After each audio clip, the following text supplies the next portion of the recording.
እስቲ እጆችህን ተመልከት። የቀን መቁጠሪያን ተመልከት። ዛሬ ጠዋት በመስተዋት ፊት ቆመ በዓይኖች ስር ያለውን የድካም ምልክት አስተውል። እጅግ ደክመዋል። ጉልበት አልቋል። ነገር ግን አሁንም ከዓመት በፊት በነበርክበት ሁኔታ ነው ያለው። ለምን? ምክንያቱም ያደግከው በውሸት ተኮትኩተህ ነው።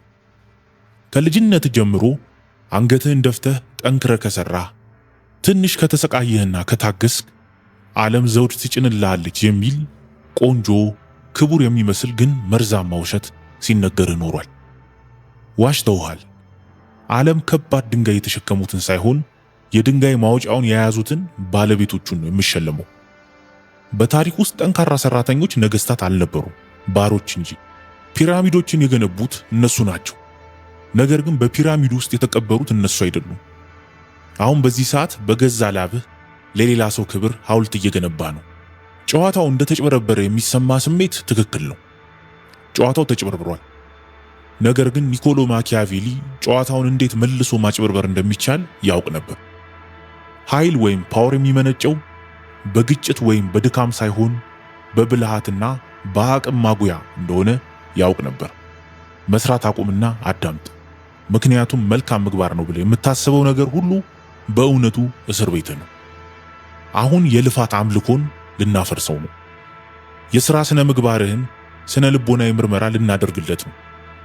ያለህ ምኞት እንዴት ላንተ ሳይሆን በአንተ ላይ መሳሪያ ሆኖ እንደተቃጣብህ አሳያለሁ። በሸክም እንስሳና በአርክቴክቱ መካከል ያለውን ልዩነት አሳያለሁ። አብዛኛው ሰው አካፋ እንደያዘ ማንም የማይሰጠውን አመሰግናለሁ የሚል ቃል እየጠበቀ በድካም ይሞታል። ነገር ግን ሌላ መንገድ አለ። ቀዝቃዛ መንገድ፣ ትንሽ እየሰራህ ብዙ የምትቆጣጠርበት መንገድ፣ ለሳንቲሞች መድማት አቁመህ ለስልጣን ራስህን የምታመቻችበት መንገድ። ነገር ግን በዚህ መንገድ ለመጓዝ ያንን ተቀባይነት ለማግኘት የሚለምነውን የማንነትህን ክፍል ለመግደል ፈቃደኛ መሆን አለብህ። በስልጣን ላይ ባሉ ብልሆች ዘንድ ስትራቴጂስት ተብለህ እንድትፈራ፣ ባልነቁ ሰዎች ዘንድ ሰነፍ ተብለህ ለመታየት ፈቃደኛ መሆን አለብህ። መቀየሪያው ያለው አይምሮ ውስጥ ነው። አንዴ ከተረዳኸው አድካሚ የሥራ ቀን የሚባለውን ነገር በድጋሚ በተመሳሳይ አይን አታየው። ከጨካኙ እውነት እንጀምር። ህብረተሰቡ ጉልበትህ ርካሽ እንደሆነ አሳምኗል። ጉልበትህ ታድሶ እንደማያልቅ፣ በሥራ ቦታ፣ በግንኙነቶችህና በትርፍ ሥራዎች ላይ በነፃ ልታፈሰው እንደሚገባ ነግሮሃል። ሁሉንም ነገር ሜዳ ላይ አወርደህ ተጫወት ይሉሃል። ነገር ግን ሜዳውን በባለቤትነት የያዘው ማን ነው? ሁሉንም አቅምህን ሜዳ ላይ ስጨርስ ወደ ቤትህ ባዶውን ትሄዳለህ። ባዶ ቅርፊት ሆነ። ለራስህ አእምሮ የሚሆን ምንም ጉልበት አይኖርህም። ለማምለጥ የምታውጠነጥንበት ወይም አካባቢን የምትቃኝበት አቅም ታጣለህ። ይህ በአጋጣሚ ይሆን አይደለም፣ ሆን ተብሎ የተነደፈ ነው። የደከመ ሰው ለገዢዎቹ ደህንነቱ የተጠበቀ ነው። የደከመ ሕዝብ አያምጽም። የወለድ መጠኑን አይጠይቅም። ሕጎችን አይመረምርም። የስልጣን ተዋረድን አይቶ ለምን ከታች ሆንኩ ብሎ አይጠይቅም። በሕይወት ለመቆየት በመጣር ተጠምዷል። ማኪያቬሊ እንደተረዳው ልዑሉ ወይም ገዢው ሁልጊዜ የተጠራቀመ ኃይል ክምችት ሊኖረው ይገባል። ገዢው ከደከመ ስህተት ይሰራል። ከተጣደፈ በቀላሉ ይገመታል። በጣም ሀብታም ወይም ኃያል የምትለውን ሰው አስብ። ይጣደፋሉ፣ ለአበላብ ይሆናሉ፣ ስለ ቀጠሮ ይጨነቃሉ። እንዳይመስልህ በዝግታ ይንቀሳቀሳሉ፣ በለስላሳ ድምፅ ይናገራሉ። እረፍት አላቸው። እረፍት የቅንጦት ነገር አይደለም፣ መሳሪያ ነው። ስትራቴጂ የሚወለደው በጸጥታ ጊዜ ነው። አንገትህን ደፍተህ እየለፋ ከሆነ፣ መሬቱን እያየህ ከሆነ ከኋላህ የሚመጣውን ቢላዋ ማየት አትችልም። በማህበራዊ ሚዲያ የምታየው የሐሰል ባህል ፕሮፓጋንዳ ነው። በሮማ አገዛዝ ዘመን ግላዲያተሮች በአረና ውስጥ መሞት ክብር ነው እያሉ እርስ በርስ የሚነጋገሩበት ውሸት ነው። ምክንያቱም በሰው እጅ መሞት ክብር ሆኖ አያውቅም። ይሄ ንጉሱን ለማዝናናት እንዲረዳ ተብሎ ዲዛይን የተደረገ እንደ ሾው እንዲቀጥል የተሰራ ነው። ለዘመናት በዚህ መንገድ ህዝቡን አደንዝዘውበታል። ቄሳሮችም ተዝናንተውበታል። ስማኝ፣ ጉልበትህን እንደ ወርቅ ልትቆጥበው ይገባል። የምታወጣው እያንዳንዱ የጉልበት ጠብታ ትርፍ ሊኖረው ይገባል። ለመኖር ብቻ ብለህ ጠንክረህ የምትሰራ ከሆነ እየሰራ ሳይሆን እየታረሰብህ ነው። እሁድ ከሰዓት ምንም ሳትሰራ ስትቀመጥ ለምን የጥፋተኝነት ስሜት ይሰማሃል? መልሰህ ራስህን ጠይቅ። ምክንያቱም ስቃይን ከትጋት ጋር የሚያስተሳስር ስነ ምግባር ተጠምቀሃል። እንቅልፍህን፣ ጤናህንና ሰላምህን መስዋዕት ካደረግ ክቡር ሰው እንደሆንክ ታምናለህ። ይህ የባሪያ ስነ ምግባር ነው። በጥንቱ ዓለምና ማኪያቬሊ በነበረበት ዘመን የጉልበት ሥራ የሥልጣን ምልክት ሳይሆን ሥልጣን የሌላቸው ሰዎች ግዴታ ነበር። ልሂቃኑ ምን ያህል ሰዓት እንደሰሩ አያወሩም ነበር።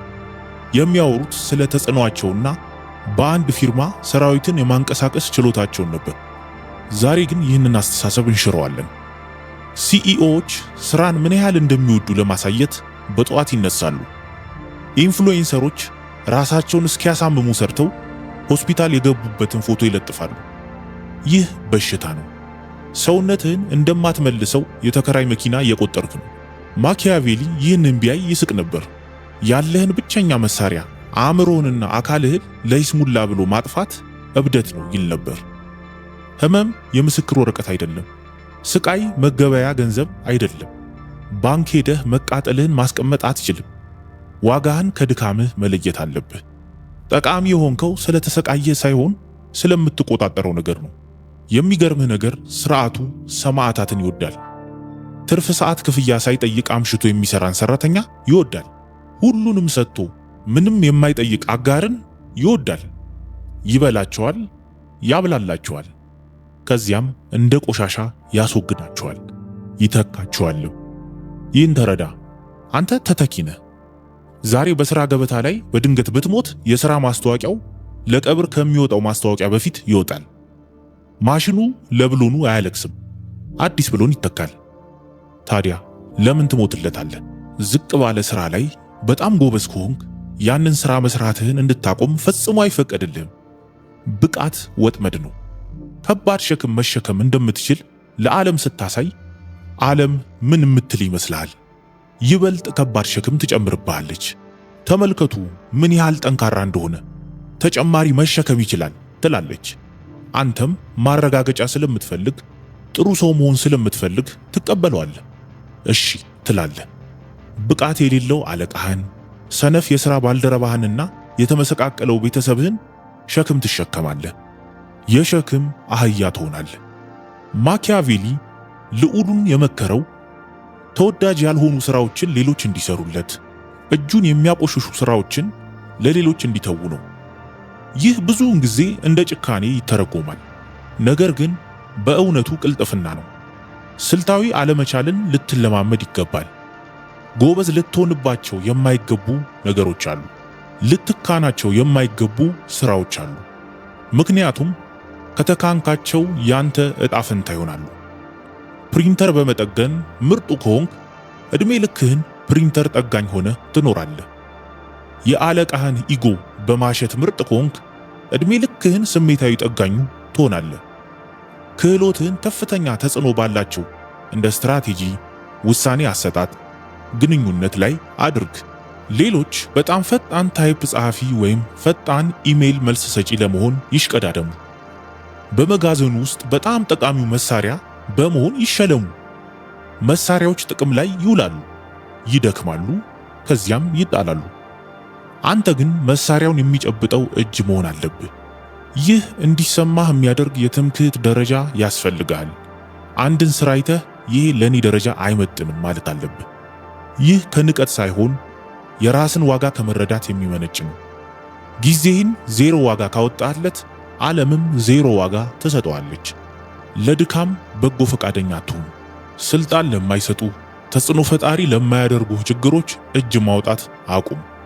አዲስ ሸክም ሲመጣ ዝምታ ምርጡ እምቢታ ነው። ዝም በል፣ ሸክሙ በሌላ ሰው ላይ ይውደቅ።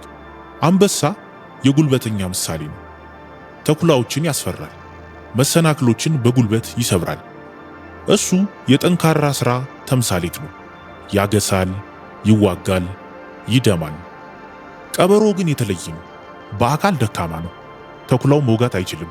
ነገር ግን ቀበሮ ወጥመዶቹ የት እንዳሉ ያውቃል። ሳይታይ በመልክዓ ምድር ውስጥ ማለፍ ይችላል። ጠንክሮ መስራት አንበሳው ነው። ሁሉንም ችግር በጉልበት ለመፍታት የሚሞክር ግድግዳው ከራስ ቅሉ በፊት እንደሚሰበር ተስፋ አድርጎ በግንባሩ ግድግዳውን ይጋጫል። ነገር ግን ዓለም የሚመራው በቀበሮች ነው። ቀበሮ ግድግዳውን ለመስበር አይታገልም፣ በሩን ይፈልጋል ወይም ሌላ ሰው ግድግዳውን እንዲሰብርለት ያሳምነዋል። አንተ በወጥመድ በተሞላ ዓለም ውስጥ አንበሳ ለመሆን እየሞከርክ ነው። እያገሳህ፣ ልፋትህን እያወጅክ፣ ጉልበትህን እያሳየህ፣ ነገር ግን ማየት ባልቻልክባቸው ወጥመዶች እየተያዝክ ነው። የቢሮ ፖለቲካ ወጥመዶች፣ የገበያ ለውጥ ወጥመዶች፣ የውሸት ተስፋዎች። ቀበሮ መሆን አለብህ። ቀበሮ አስተዋይ ነው፣ ታጋሽ ነው። ቀጥተኛው መስመር ሁልጊዜ ምርጡ መንገድ እንዳልሆነ ይረዳል። እድገት ለማግኘት ጠንክሮ ከመስራት ይልቅ እድገቱን ከሚወስነው ሰው ጋር ግንኙነቱን መፍጠር መሆኑን ያውቃል። ቀበሮ ጥራት ምን ማለት እንደሆነ ትርጉሙን ይቀይረዋል። ስለዚህ አንተን ማጭበርበሪያው ምንድነው? ውጤት ከምታወጣው ጉልበት ጋር እኩል ነው የሚለው እምነት ነው። 100 ዩኒት ጉልበት አውጥተህ 100 ዩኒት ሽልማት ታገኛለህ የሚለው ሐሳብ ውሸት ነው። በእውነተኛው ዓለም አቅጣጫ ከተሳሳተ 100 ዩኒት ጉልበት አውጥተህ 0 ሽልማት ልታገኝ ትችላለህ። በሌላ በኩል ደግሞ 1 ዩኒት ጉልበት አውጥተህ አንዲት የስልክ ጥሪ፣ አንዲት ውሳኔ፣ አንዲት ፊርማ 1000 ዩኒት ሽልማት ልታገኝ ትችላለህ። ይህ ሌቨሬጅ ይባላል። ሌቨሬጅ ማለት ጥረትን ከውጤት መነጠል ነው። የህይወትህ ግብ ገቢህንና ስልጣንህን ከአካላዊ መገኘትህ፣ ከአካላዊ ህመምህ ማለያየት መሆን አለበት። ለህመምህ እስከ ተከፈለህ ድረስ አንተ የሥርዓቱ ሴተኛ አዳሪ ነው። እኔ ግን የአዳሪዎቹ ተቆጣጣሪ እንድትሆን እመክርሃለሁ። ለምንድን ነው ሥራ በዝቶብኛል፣ አሁን ቢዚ ነኝ ማለት ሱስ የሆነብህ? ቢዚ መሆን ማደንዘዣ ነው። የህልውና ጭንቀትን ያደነዝዛል። በሰዓት 100 ማይል እየሮጥክ ከሆነ በክብ ውስጥ እየሮጥክ እንደሆነ ለመረዳት ጊዜ አይኖርህም። ምክንያቱም ቢዚ ነህ። ጭንቀታችንን እንደ ዩኒፎርም እንለብሳለን። በጣም ተጨናንቄያለሁ፣ እየሰመጥኩ ነው እንላለን። ይህንን የምንለው ግን በተደበቀ ኩራት ነው። እዩኝ፣ እኔ በጣም አስፈላጊ ሰው ነኝ በማለት ለሌሎች እየተናገርን ነው። ነገር ግን አስፈላጊ መሆንና ኃያል መሆን የተለያዩ ናቸው። የጽዳት ሰራተኛው አስፈላጊ ነው። አስተናጋጁ አዎ አስፈላጊ ነው። አውቶቡስ ሹፌሩ አዎ አስፈላጊ ነው። እነሱ ካቆሙ ስርዓቱ ይቆማል። ነገር ግን እነሱ ኃያል አይደሉም። ባለቤቱ ግን ለአንድ ወር ጠፍቶ ቢመጣ ንግዱ ያድጋል፣ ባለበት ይቀጥላል። ይህ ነው ስልጣን ማለት። የእንቅስቃሴ ሱስን መስበር አለብን። ማኪያቬሊ ለዓመታት በስደት ኖሯል። ከስልጣኑ ተሽሮ ተሰቃይቶ ወደ እርሻው ተላከ። በዘመናዊ ትርጉም ቢዚ አልነበረም። በጥናት ክፍሉ ተቀምጦ ታሪክን ያነብ ነበር፣ ያስብ ነበር። በዛ ጸጥታ ውስጥ ነው ዘ ፕሪንስ የተሰኘውን ለ500 ዓመታት የነገስታትን የፕሬዝዳንቶችን እና የሲኢኦዎችን አእምሮ የቀረጸውን መጽሐፍ የጻፈው።